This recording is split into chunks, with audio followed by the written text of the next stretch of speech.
नमस्कार। उत्तर प्रदेश की खबरों के साथ मैं हूं मनोज मानस। खबरों का रुख करेंगे उससे पहले आपको दिखाएंगे इस वक्त की अहम हेडलाइंस। मजदूर दिवस पर सीएम योगी ने श्रमवीर गौरव समारोह 2026 का किया शुभारंभ।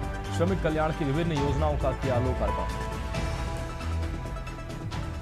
सीएम योगी का तोहफा 15 दिन तक बिना टोल दिए यात्री गंगा एक्सप्रेस वे पर भर सकेंगे फर्राटा। राहुल गांधी को हाईकोर्ट से मिली बड़ी राहत, उनके खिलाफ एफआईआर की मांग वाली याचिका खारिज। सपा कार्यालय में गूंजा बुद्धम शरणम गच्छामि, बौद्ध भिक्षु बोले आरएसएस कभी महिलाओं के पक्ष में नहीं रही, अखिलेश भी रहे शामिल। शाहजहांपुर में बड़ा हादसा, 60 यात्रियों से भरी बस पलटी, बुद्ध पूर्णिमा पर जा रहे थे गंगा नहाने, 25 अस्पताल में भर्ती। यूपी में बदला मौसम का मिजाज, 4 मई से दोबारा बारिश के आसार, यूपी वालों को गर्मी से मिली कुछ राहत। आप देख रहे हैं के न्यूज, खबरों का सारथी। और अब खबरें विस्तार से। हम खबर से बुलेटिन की शुरुआत करेंगे। उत्तर प्रदेश की विधानसभा के नेता प्रतिपक्ष और समाजवादी पार्टी के वरिष्ठ नेता माता प्रसाद पांडे आज अयोध्या दौरे पर रहे। उन्होंने सपा नेता आशीष पांडे उर्फ दीपू पांडे द्वारा आयोजित एक रक्तदान शिविर का उद्घाटन किया। इस दौरान मीडिया से बातचीत करते हुए उन्होंने प्रदेश की योगी सरकार पर तीखे हमले किए और प्रशासनिक अधिकारियों को चेतावनी भी दी।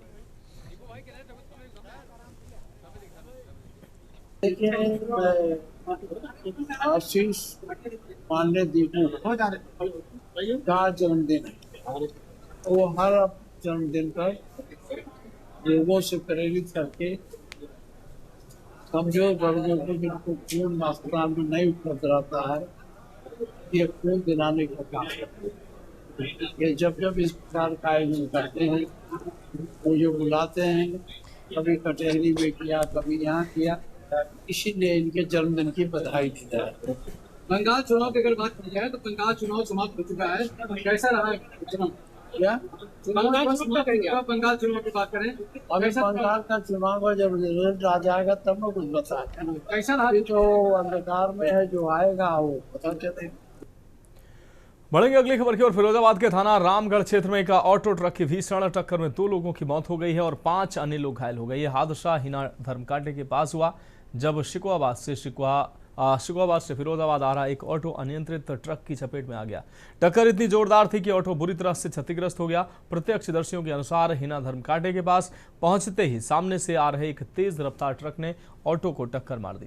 इस भीषण भिड़ंत में ऑटो में सवार सभी लोग घायल हो गए। सूचना मिलने पर थाना रामगढ़ पुलिस घटनास्थल पर पहुंची और सभी यात्रियों को आपको बता दें सभी घायलों को सरकारी ट्रामा सेंटर भेजा। वहां चिकित्सकों ने एक अज्ञात युवक को मृत घोषित कर दिया और अन्य घायलों का उपचार जारी है।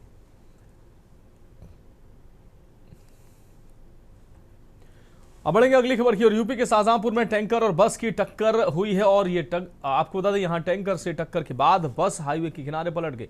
हादसे में लगभग 1 दर्जन से अधिक सवारियां घायल हो गई, जिनमें से घायल 6 सवारियों को फर्रुखाबाद अस्पताल रेफर किया गया। फिलहाल पुलिस ने टैंकर को कब्जे में लेकर कार्रवाई शुरू कर दी है। आज दिनांक 1/5/26 सुबह 7:30 बजे लगभग थाना अल्लाहगंज क्षेत्र में ग्राम रघुनाथपुर राधा स्वामी सत्संग आश्रम के सामने हरदोई से फर्रुखाबाद आ रही बस यूपी 3080 0223 एवं ट्रक कंटेनर जो अल्लाहगंज से हरदोई की तरफ जा रही थी, साइड से टक्कर लग जाने के कारण बस लहरा गई, जिसमें कुल 13 यात्री चोट आई, जिसमें 6 यात्री को प्राथमिक उपचार अल्लाहगंज कराकर राम मनोहर अस्पताल फर्रुखाबाद भेजा गया, जो गंभीर चोटें आई थी। उत्तर प्रदेश में अपराधियों के हौसले पस्त होने के दावे के बीच बुलंदशहर के शिकारपुर से एक ऐसी खबर सामने आ रही है जिसने पुलिस प्रशासन की कार्यशैली पर सवाल खड़े कर दिए हैं। मेरठ बदायूं हाईवे पर स्थित प्रसिद्ध साईं धाम मंदिर में हुई चोरी को 15 दिन बीत चुके हैं, लेकिन कोतवाली पुलिस के हाथ अब तक खाली नजर आ रहे हैं।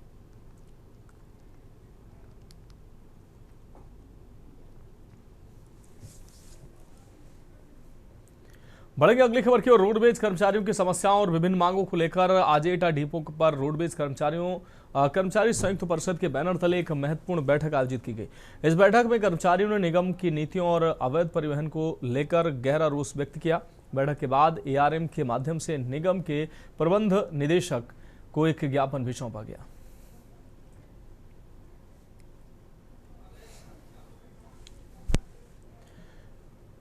आज अंतर्राष्ट्रीय श्रमिक दिवस के अवसर पर हमीरपुर जिला मुख्यालय के कलेक्ट्रेट सभागार में एक भव्य कार्यक्रम का आयोजन किया गया है। इस कार्यक्रम में बतौर मुख्य अतिथि राज्यसभा सांसद बाबूराम निषाद शामिल हुए। उन्होंने दीप प्रज्वलित कर कार्यक्रम का शुभारंभ किया। कार्यक्रम के दौरान कलेक्ट्रेट सभागार में विशेष तकनीकी के जरिए वीडियो कॉन्फ्रेंसिंग की व्यवस्था की गई। इसके माध्यम से उपस्थित सभी मजदूरों को अधिकारियों ने उत्तर प्रदेश के मुख्यमंत्री योगी आदित्यनाथ का संबोधन सुना।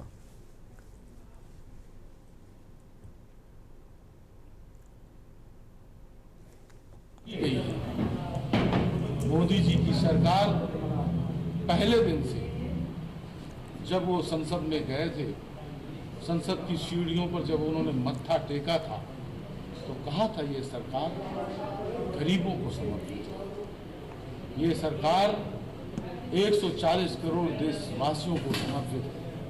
तभी तो मैं कह रहा हूँ कि जब ये सरकार गरीबों को समर्पित है तभी आज देश पूरे विश्व में मॉडल के रूप में खड़ा हुआ है। अब बात अगली खबर की करेंगे। देवरिया जिले के गौरी बाजार में कौशल विकास को बढ़ावा देने के लिए आज नर्सिंग प्रशिक्षण केंद्र का शुभारंभ किया गया। आपको बता दें कि उत्तर प्रदेश कौशल विकास मिशन के तहत अमितांश स्किल्स डेवलपमेंट LLP द्वारा संचालित SSDF योजना के अंतर्गत आकांक्षात्मक ब्लॉक में 9 स्थापित प्रशिक्षण केंद्र का उद्घाटन मुख्य अतिथि नगर पंचायत अध्यक्ष प्रदीप जायसवाल ने फीता काटकर किया।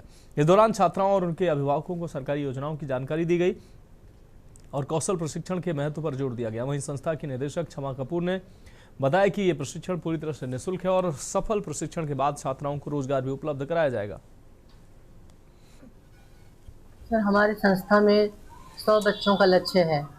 नर्सिंग का ट्रेड है और वो निःशुल्क है। आज हमारे यहाँ बच्चों का निःशुल्क प्रशिक्षण स्टार्ट होने जा रहा था। इसके उपलक्ष्य में आज हमारे यहाँ गौरी बाजार क्षेत्र के हमारे चेयरमैन साहब के हाथों यहाँ का उद्घाटन हुआ है। कितने महीने का है? 8 महीने का है सर। बच्चों 8 महीने की ट्रेनिंग है सर इसकी।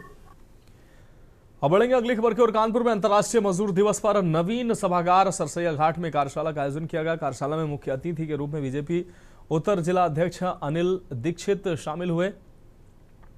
कार्यशाला में सर्वप्रथम मुख्यमंत्री का संबोधन सभी श्रमिकों को ऑनलाइन के माध्यम से किया गया। आपको बता दें संगठित एवं असंगठित क्षेत्र के श्रमिकों को उक्त कार्यशाला में सम्मानित भी किया गया। सर्वप्रथम आप सभी को अंतर्राष्ट्रीय मजदूर दिवस की बधाई। आज 1 मई को प्रत्येक वर्ष एक अंतर्राष्ट्रीय मजदूर दिवस के रूप में मनाया जाता है। उसी क्रम में आज कानपुर में एक कार्यक्रम आयोजित किया गया। श्रमिकों का, सेवाजकों का और अन्य जनप्रतिनिधियों के साथ एक सामूहिक पर चर्चा की गई कि कैसे श्रमिक और सेवाजक के मध्य एक सौहार्दपूर्ण, रचनात्मक और संबंध बना रहे और श्रम का सम्मान, श्रम का गौरव कैसे वृद्धि करें। क्योंकि जो देश की या वैश्विक स्तर पर जो स्थिति है, जितना ज़्यादा औद्योगिकरण बढ़ाएंगे, जितना ज़्यादा उद्योगों में गति रहेगी, वो तभी संभव है जब श्रमिकों को भरपूर सम्मान मिले, उनके अधिकार सुरक्षित रहें, संरक्षित रहें, स्वस्थ और एक स्वतंत्र वातावरण में वो कार्य करने के लिए प्रेरित हों। फर्रुखाबाद में खाद्य विभाग द्वारा संचालित गेहूं क्रय कार्य की पारदर्शिता और गुणवत्ता सुनिश्चित करने के लिए जिलाधिकारी डॉक्टर अंकुर लाठर ने शातनपुर मंडी स्थित राजकीय गेहूं खरीद केंद्र का औचक निरीक्षण किया। निरीक्षण के दौरान जिलाधिकारी ने केंद्र पर रखे अभिलेखों जैसे टोकन रजिस्टर, क्रय पंजिका और बोरा रजिस्टर का गहन निरीक्षण किया। उन्होंने विशेष रूप से अभिलेखों की पारदर्शिता और आदतन प्रविष्टियों पर ध्यान दिया। इस दौरान डिप्टी RMO रोली सिंह ने जानकारी दी कि केंद्र पर अब तक 40 किसानों से 2828 कुंतल गेहूं की खरीदी की जा चुकी है, जिनमें से 38 किसानों के खातों में भुगतान भी किया जा चुका है। जिलाधिकारी ने निर्देश दिए हैं कि क्रय पंजिका में सभी किसानों के मोबाइल नंबर अनिवार्य रूप से दर्ज किया जाए ताकि जरूरत पड़ने पर तुरंत संपर्क किया जा सके।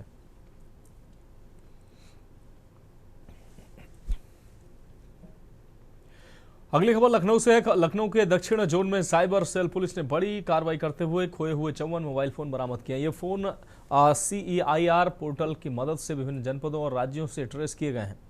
बरामद मोबाइल की कुल कीमत लगभग 12 लाख रुपए बताई जा रही है। बरामद किए गए सभी मोबाइल उनके असली मालिकों को वापस कर दिए गए हैं, जिससे उनके चेहरों पर खुशी देखने को मिली। दक्षिण जोन की साइबर टीम के इस सराहनीय कार्य पर पुलिस उपायुक्त ने टीम को बधाई दी और खुद लोगों को उनके मोबाइल वापस किए। साउथ जोन लखनऊ कमिश्नरेट की साइबर सेल टीम ने बहुत ही सराहनीय कार्य करते हुए खोए हुए मोबाइल फोन की संख्या 54 है, इनकी अनुमानित कीमत लगभग 12 लाख रुपए है, उनको बरामद किया गया है और आज इनके ओरिजिनल ओनर्स को वापस किया गया है।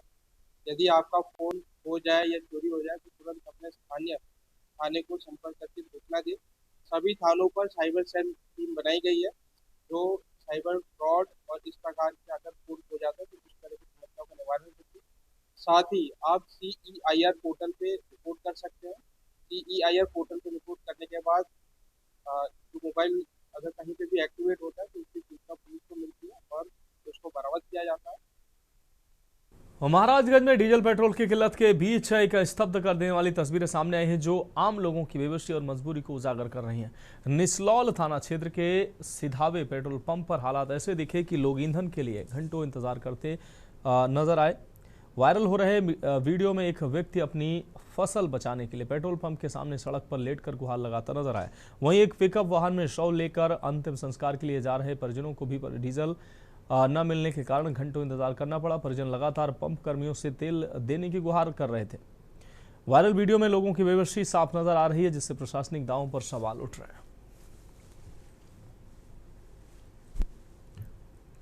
अब बढ़ेंगे अगली खबर की ओर। रामपुर शहर के मोहल्ला आपको बता दें नालापार में आवारा कुत्तों के हमले से एक बड़ा नुकसान सामने आया है। शकील खान जो मुर्गी का मीट बेचने का काम करते हैं, रोज की तरह रात में अपने फर्म में बकरियों और मुर्गियों को बंद कर सो गए थे। देर रात आवारा कुत्ते किसी तरह फार्म के अंदर घुस गए और कई बकरियों पर हमला कर दिया। इस हमले में कई बकरियां मारी गई हैं, 4 बकरियां गंभीर रूप से घायल हो गई, जबकि करीब 15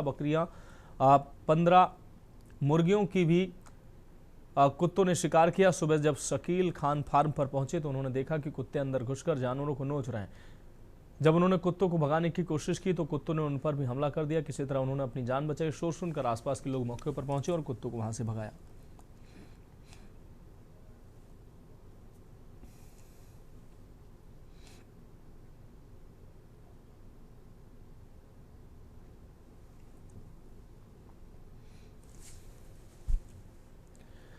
कानपुर के हरबंस मोहाल थाना क्षेत्र में एक बच्ची के साथ छेड़छाड़ का मामला सामने आया है। आपको बता दें, पीड़ित परिजनों की शिकायत पर पुलिस ने पड़ोस में रहने वाले 58 वर्षीय टेलर को गिरफ्तार कर लिया और घटना 30 अप्रैल की शाम की बताई जा रही है, जिसके बाद परिजनों ने थाना हरबंस मोहाल में लिखित शिकायत की थी। मामले में आशुतोष सिंह ने बताया कि आरोपी के खिलाफ विधिक कार्रवाई की जा रही है और आगे की जाँच जारी है। देखिए, कल दिनांक 30/4/26 को शाम को थाना हरबंस मोहाल को सूचना मिली।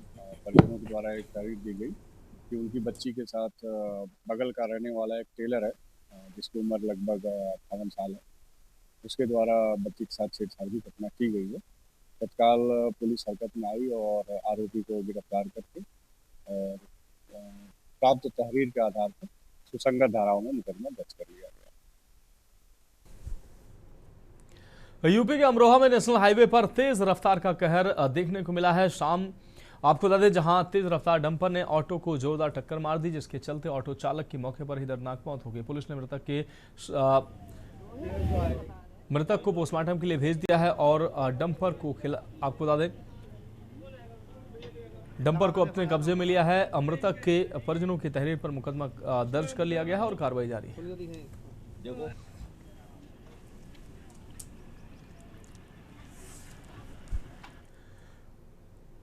अगली खबर मथुरा से है, जहां जनपद के थाना रिफाइनरी क्षेत्र में पुलिस ने त्वरित कार्रवाई करते हुए बड़ी सफलता हासिल की है। सूचना मिलने के महज 12 घंटे के भीतर सहायक पुलिस अधीक्षक के नेतृत्व में पुलिस टीम ने चोरी हुए ट्रक सहित लाखों रुपए का कीमती माल बरामद कर लिया है। इस कार्रवाई में 4 आरोपियों को भी गिरफ्तार किया गया है। आज दिनांक 30/4/2026 को थाना रिफाइनरी जनपद मथुरा की टीम को एक बड़ी सफलता हासिल हुई है। इसमें हमें 30/4/2026 को ये सूचना मिली कि वादी का जो ट्रक है वो चोरी हो गया है रिफाइनरी एरिया में। इस चोरी की सूचना पे हमने कार्रवाई की और मुखबिर द्वारा सूचना पे हमें पता चला कि बाड़े में एक ट्रक खड़ा है।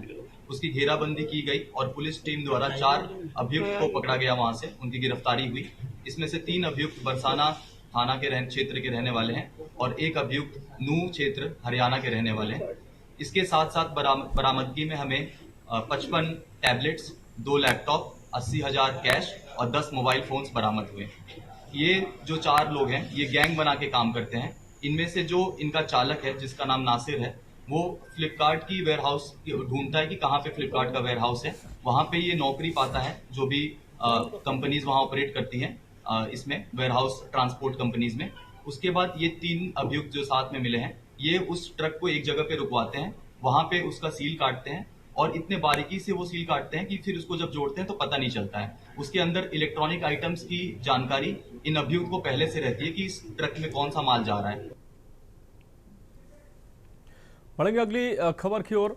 सुल्तानपुर के आपको बता दें बल्दी राय थाना क्षेत्र से एक चौंकाने वाला मामला सामने आया है। आपको बता दें बारात में बज रहे तेज डीजे की कानफोड़ आवाज पोल्ट्री फार्म की 140 मुर्गियों पर कहर बनकर टूटी। कुछ ही पलों में मुर्गियां तड़प तड़प कर मर गईं। घटना के बाद इलाके में सनसनी फैल गई और पुलिस ने डीजे संचालक के खिलाफ मुकदमा दर्ज कर लिया। मामले को गंभीर मानते हुए कुड़वार के परसीपुर निवासी डीजे संचालक कवि यादव के खिलाफ पर्यावरण संरक्षण अधिनियम सहित अन्य सुसंगत धाराओं में प्राथमिकी दर्ज की गई।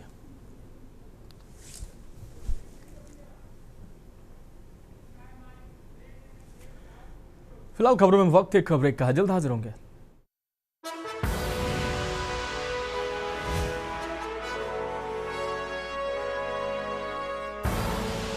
आप देख रहे हैं के न्यूज, खबरों का। ब्रेक के बाद एक बार फिर से उत्तर प्रदेश की खबरों में आपका स्वागत है। बढ़ेंगे अगली खबर की ओर। बाराबंकी जनपद के लोनी कटरा थाना क्षेत्र से लूटपाट और हिंसा की एक सनसनीखेज वारदात सामने आई है। एक 13वीं कार्यक्रम से लौट रहे युवक को बदमाशों ने सुनसान रास्ते पर घेर लिया और मारपीट कर नकदी लूट ली। इस मामले में पुलिस की भूमिका पर भी पीड़ित ने सवाल खड़े किए हैं। घटना की सूचना के बाद लोनी कटरा पुलिस मौके पर पहुंची और जांच के दौरान 2 संदिग्धों को हिरासत में लिया। लेकिन मामले में नया मोड़ तब आया जब पीड़ित ने पुलिस पर गंभीर आरोप लगाए।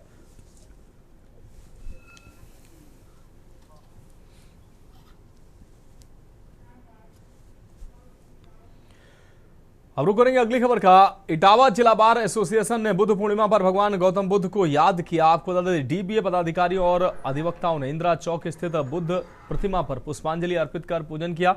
इसके बाद डीबीए सभागार में संगोष्ठी आयोजित हुई। कार्यक्रम की अध्यक्षता राजेश कुमार त्रिपाठी ने की। इस दौरान वरिष्ठ अधिवक्ता नरेश चंद्र यादव, गंगाराम शाक्य समेत कई अधिवक्ताओं का सम्मान किया गया। डीबीए अध्यक्ष राजेश कुमार त्रिपाठी ने बुद्ध के संदेशों पर चलने और अहिंसा परमो धर्म पर प्रकाश डाला।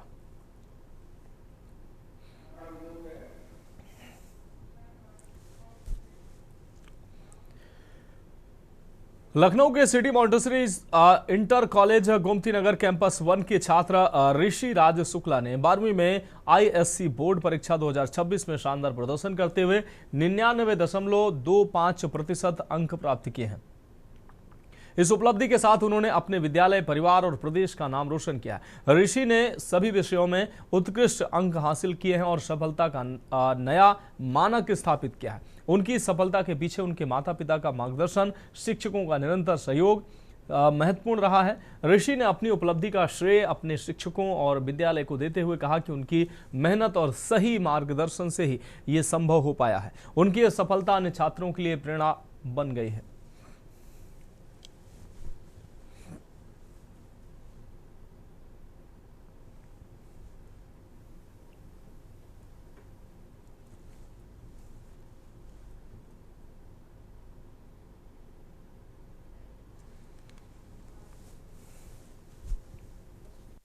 कल आईसीएसई बोर्ड के 10वीं और 12वीं का रिजल्ट आने के बाद जो है कई बच्चों ने 90+ मार्क्स से ऊपर जो है ला करके जो है अपने गार्जियंस का एक तरीके से कहा जा सकता है काफ़ी नाम रोशन किया। उसी में हम देख सकते हैं कि जिस प्रकार से लखनऊ के CMS स्कूल के छात्र ऋषि, जिन्होंने 12वीं कक्षा में 99% से एबव नंबर पाए हैं। ऋषि, क्या कहना है? सबसे पहले तो मुझे बहुत खुशी हो रही है और मेरे 99.25% मार्क्स आए हैं।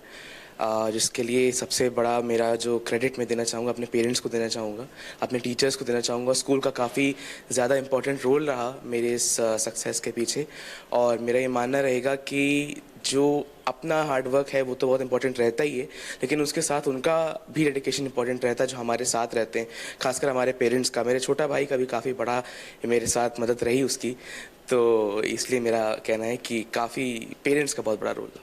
कितना वक्त पढ़ाई में आप देते थे जो इतने बढ़िया मार्क्स आपके द्वारा प्राप्त? जी 6 आवर्स का स्कूल हम लोग का होता ही है, अराउंड 8 to 2 तो कभी कभी 3।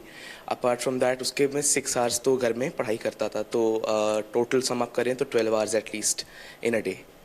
आगे के लिए क्या सोचा है? आगे मुझे सिविल सर्विसेज की तैयारी करनी है, और मैं मानता हूँ कि अगर आगे चल के IAS ऑफिसर बन के देश की सेवा करने का अगर अवसर प्राप्त हो तो अपने आप को काफ़ी सौभाग्यशाली महसूस करूँगा। जी बिल्कुल, अगर देखा जाए सबसे बड़ा रोल जो होता है माँ का होता है, क्योंकि पिता या तो बिजनेस देख रहे हैं या नौकरी देख रहे हैं। सबसे बड़ा रोल क्या आपके, हम जानना चाहेंगे। आपके बच्चे के मार्क्स भी बहुत अच्छे हैं, आपको हम बधाई भी देना चाहते हैं। क्या सबसे पहली बात तो कितना आपका रोल रहा टीचर के अलावा गार्जियंस के तौर पे? नहीं, मेरा हमेशा ध्यान रहा कि मेरे बच्चे सही उस पर मार्गदर्शन पे रहे, सही चले, पढ़ाई करें, नाम रोशन करें, और कुछ बाहर की जो आजकल की एक्टिविटीज़ हैं, जैसे बच्चे आजकल फ़ोन पे बहुत टाइम देते हैं, उस तरह से बच्चों ने हमारा भी साथ में समझा उस चीज़ को। ये तो शुरू से टॉपर रहा है, तो उसने उस चीज़ को कभी भी उस तरफ जाकर अपना टाइम सारा डिवोट स्टडीज़ में करा है, और वो आज उसका सक्सेस एंजॉय भी कर रहा है। बच्चे से क्या उम्मीद कर रहे हैं आप आगे? अब ये इसका शुरू से एम यही रहा है, मुझे UPSC में क्रैक करना है, IAS बनना है, और देश के लिए अपना जो बेस्ट कर सकता है वो करना है।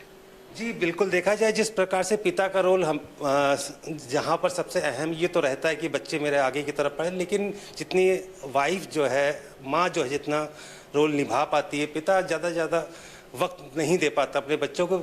वजह क्या कि नौकरी भी देखनी है या आपका बिजनेस है, एक कारण भी होता है, क्योंकि ये भी बहुत ज़रूरी है अर्थव्यवस्था। तो क्या कहना है इसको लेकर के, कितना आप उसके बाद भी कितना बच्चों को टाइम दे पाए? हाँ, पहले चूँकि मैं एडवोकेट हूँ, कोर्ट जाना रहता है डेली, उसके बाद जो है सारा का सारा श्रेय तो मैं कहूँगा ये बच्चे की मेहनत है, ईश्वर की कृपा है, और माता की भूमिका बहुत महत्वपूर्ण है, क्योंकि घर में हर समय बच्चे को देखना माँ के ही हाथों में होता है। साथ में सोशल मीडिया जो सबसे बड़ी चीज़ है उसको बच्चे अवॉइड करें आज के दौर पे, वो भी माँ के ही हाथ में होती है, प्लस बच्चे का अपना इंटरेस्ट भी होता है। और हम लोग कोर्ट के बाद आते हैं तो अपना फाइल देखते हैं, फिर बच्चों को भी थोड़ा सा बैठ के समय देते हैं, और ऐसे ही हो जाता है। टाइम तो कम ही रहता है हम लोगों के। बिल्कुल, बहुत बहुत बधाई आपको। अब उनके छोटे भाई भी हैं जो अपने बड़े भाई के राह पर ही चलना चाहेंगे। क्या कहना है, किस क्लास में आप? मैं क्लास 8th में हूँ। क्या नाम है आपका? ऋत्विक राज शुक्ला। ऋत्विक, क्या जिस प्रकार से बड़े भाई ने अच्छे मार्क्स प्राप्त किए हैं, तो आगे आपकी क्या सोच है, आप क्या बनना चाहते हैं? मैं UPSC क्रैक करके मैं IPS बनना चाहता हूँ, पुलिस में जाना चाहता हूँ, और मैं भी भाई के तरह ही करना चाहता हूँ, बल्कि भाई से ज़्यादा अच्छा करना के उस सोच को रखता हूँ। भाई को आपने क्या सपोर्ट दिया बोर्ड एग्जाम के समय पे? मैंने भाई ने जो भी कहा मैंने वो किया है, कॉपी ढूंढना सबसे मेन काम है। जी बिल्कुल, देखा जा सकता है कि ऋषि के इतने अच्छे मार्क्स है, गार्जियन उनके काफ़ी खुश है, छोटा भाई भी उन्हीं की राह पर चलना चाहता। तो कहा जा सकता है कि जब परिवार जो एक अपने बच्चों से जो उम्मीद करता है, जब उस उम्मीद को कामयाबी की तरफ देखता है तो काफ़ी खुशी की लहर देखने को मिलती है। कैमरामैन आदित्य के साथ मनीष तिवारी, के न्यूज़, लखनऊ। अब बढ़ेंगे अगली खबर की ओर। फिरोजाबाद जनपद के थाना जसराना क्षेत्र में एक बेहद दर्दनाक सड़क हादसे ने पूरे इलाके को झकझोर दिया। खुशियों से भरा एक परिवार पल भर में खत्म हो गया और गांव में गहरा शोक छा गया। नगला पटिया पाड़म गांव निवासी अजय कुमार 27 वर्षीय अपनी पत्नी ओम श्री और 4 माह की बेटी त्रिषा के साथ एक शादी समारोह में शामिल होने के लिए घर से निकले थे। परिवार में शादी की तैयारियों को लेकर उत्साह का माहौल था, लेकिन रास्ते में ये खुशी मातम में तब्दील हो गई। एक तेज रफ्तार ट्रक ने उनके वाहन को जोरदार टक्कर मार दी। टक्कर इतनी भयानक थी कि मौके पर ही तीनों की दर्दनाक मौत हो गई।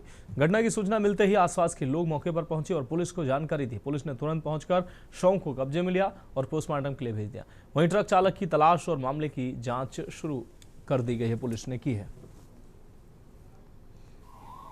4/2026 को लगभग 7:15 बजे श्री अजय पुत्र प्रेमचंद निवासी नगला पटिया थाना जसराना अपनी पत्नी श्रीमती ओमश्री व 3 माह की बेटी के साथ अपनी बुलेट से, जिसका नंबर यूपी 83 DB 3231 है, अपनी ससुराल जा रहे थे। किसी गाड़ी को ओवरटेक करते समय सामने से आ रही ट्रक, जिसका नंबर है GJ XX 5154 के चालक द्वारा तेजी व लापरवाही से चलाते हुए उक्त बुलेट चालक को टक्कर मार दी। ये घर से निकले थे शाम को 5:30 बजे लगभग, और इनकी घटना हुई है अपने एटा सुखाबाद वाले रोड पे। कहाँ जा रहे थे? ये अपनी ससुराल जा रहे थे भटमाई, और सुरेला के बीच में इनकी घटना हुई है ट्रक से। फिर क्या, जब पुलिस वालों ने मेरे को कॉल किया तब मैं गए थे उनके पास, तब फिर इधर लेके आए। तो क्या तीनों लोगों की मृत्यु हो गई।